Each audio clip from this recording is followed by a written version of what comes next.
Welcome to the Genius Factory. Enjoy the video. You start by getting hardware and drivers ready. Connect the Midi keyboard and power it on. If it has a local control switch, set it properly so notes route only to Reaper. Next, install any required drivers. Class-compliant devices often need nothing. Still check. Then open Reaper, go to Options Preferences, Audio Midi Devices, and watch for your keyboard. Once seen, enable it as an input and enable input for control messages, so Reaper can receive both notes and CC. Once the device is enabled, create a track and choose the correct MIDI input.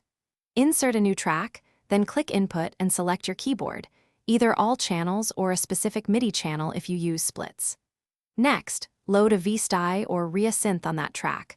Routing is internal, so MIDI controls the plugin. Arm the track for recording and enable monitoring if you want to hear the instrument while you play. Make sure the track's output goes to the plugin and not to hardware outputs. This ensures the MIDI triggers synth voices. Now finalize workflow and check common issues. Record a take with the metronome, use punch-in or loop recording for parts you want to fix. If you need automation, map controllers by right-clicking a control and choosing Learn.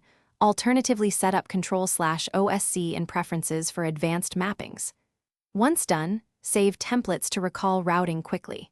If you get no MIDI signal, first confirm cables and power, then check the MIDI channel and driver status in Reaper's MIDI devices.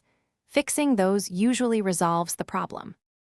Thanks for watching. If you found this helpful, don't forget to like and subscribe.